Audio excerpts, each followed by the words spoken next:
Good morning and welcome to the Gospel from Patmos, written by John Paulian.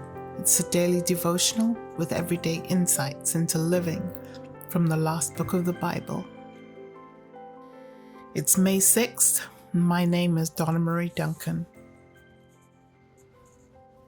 John the Apostle writes in Revelation chapter 6, verses 7 and 8.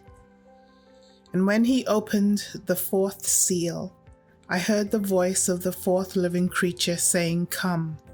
And I saw, and behold, a pale horse, and the one sitting upon it was named Death, and Hades followed after him. And they were given authority over a fourth of the earth, to kill with the sword, with famine, with pestilence, and by the beasts of the earth. This seal is the third seal in the series of deepening disasters.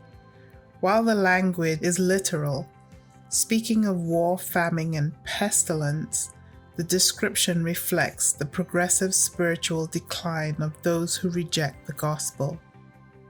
To reject the gospel is like removing sunshine and moisture from a plant's environment.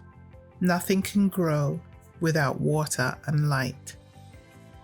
A friend recently took on a difficult project, a stable area in his family's backyard. He decided to begin repair work on the oldest section of the stable. The room was in dire need of repair. One wall was almost falling down, cobwebs hung everywhere, and the floor had almost wholly rotted out. The whole place was filled with junk of various kinds, and it was with some trepidation that he began the process of clearing everything out so he can begin the restoration process.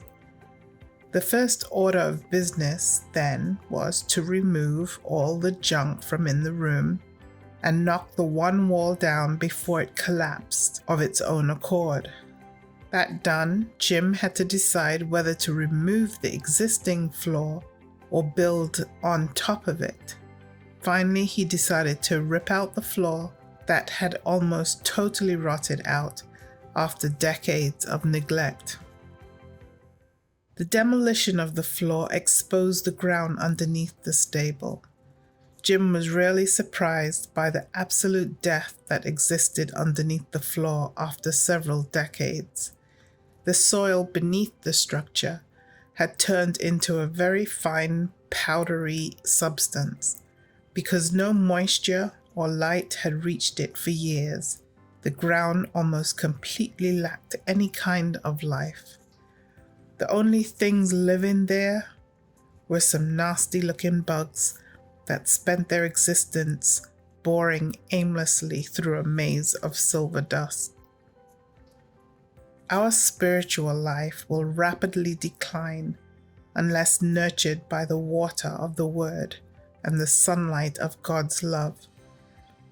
The end result of spiritual neglect is a life full of bugs and the dry desert of encouragement. But we can grow spiritually when we open ourselves up to God and His Word.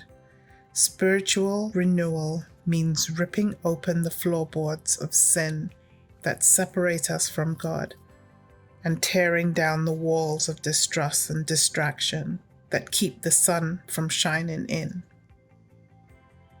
The one who created the world from nothing can then bring life even to the spiritually dead. Dear Lord, today I choose to open myself to the light and moisture of your presence. Remove the spiritual obstacles in my life and fill me with your refreshing word. Amen.